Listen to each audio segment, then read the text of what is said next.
Jacinta Nampijinpa Price, thank you for joining Stateline. Thanks for having me. It's been 6 months since Australians voted no to an Indigenous voice to Parliament.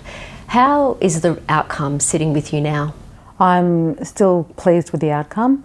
I feel like there is a sense in the country that people want to get on with practical ways forward for particularly our most marginalised. They're glad that there hasn't been a division set in place within our country, within our constitution. And, they're still seeking answers from the Albanese government, certainly, as to what they have in store. What was their backup plan should the voice have failed? And of course it has. The yes side say that it was disinformation that lost them the vote. What do you have to say to that? If a suggestion is being put to you, a grand idea, if you don't have the detail of that grand idea, if you don't know what the detail is, why would you support it? And that was the basic truth of the situation. There was no detail, and if you don't know what the detail is, well, you're not going to support it. If you're not going to buy a car off its name if you can't see it for yourself, it could be a complete dud, and therefore you're taking a huge risk. You're against a voice. Your country Liberal Party also doesn't support treaty with government. What then do you propose as a path forward? I think now we have fertile ground to move forward, to continue to call for common sense approaches.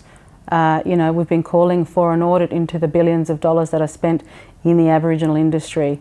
That's propping up a few but not supporting the marginalised it's supposed to help. Those who are supposed to provide outcomes should be held to account, and unfortunately we have not done that yet. Governments past and both sides of politics have failed to hold those who are responsible to account for their failures, and we continue to throw money at circumstances and situations. And if it's not working, why do we continue to do the same thing over and over again? It's been a massive 12 months for you. You were essentially the face of the referendum in this country. What has been the hidden personal toll of all of that on you? There has been a toll, certainly, for my family, my children as well. I think it's more so for them.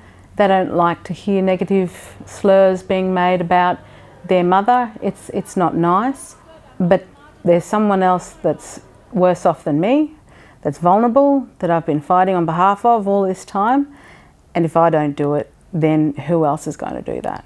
Senator, is there a code of silence, if we can call it that, of Aboriginal people feeling scared to speak out for fear of repercussion? Absolutely there is, and particularly as Aboriginal women, there's always threat of violence. I mean, in traditional terms, we're supposed to know our place and not speak out of turn, and on issues that might be uncomfortable for others. I mean, I've been personally threatened before, and I will continue to speak out regardless. I have some female relatives who will support me and aren't afraid to stand up and speak, but there'll be family members who will keep their distance for their own fear of, if they appear to be supportive of me, then they could be targeted.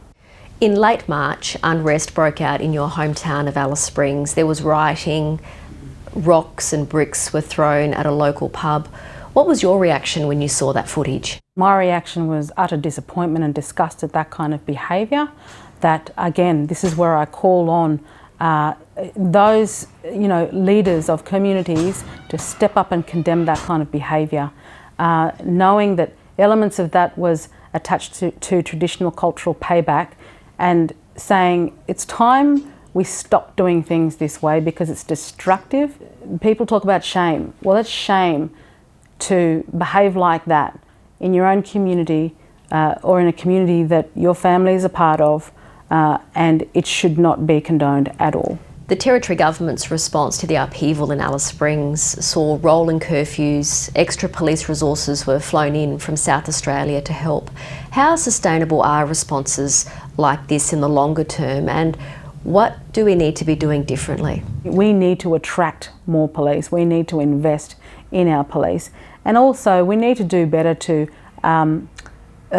repair the relationships with our community members and police, lifting standards, stepping away from separatism, improving the education system and protecting our children and our most vulnerable is what we need to do. For years we've seen children involved in crime in Alice Springs, not just in Alice Springs, but in other regions of the Territory, including here in Darwin. Where does society draw the line between keeping children safe and not removing them from their family and their culture?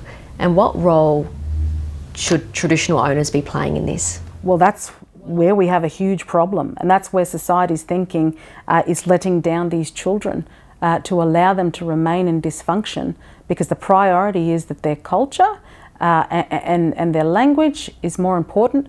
Well, they end up incarcerated, so you can forget about any richness of cultural language. When they're incarcerated, they're suicidal or they're dead.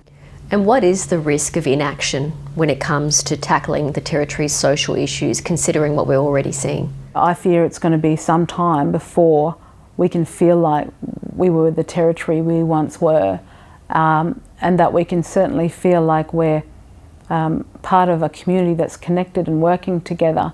You know, I'm not saying that that's not the case. There's many wonderful people right throughout the Northern Territory, bending over backwards, doing what they can because they love the people in the Territory, they love the Territory. But yeah, we've got a lot of work to go before we can really, I think, breathe again.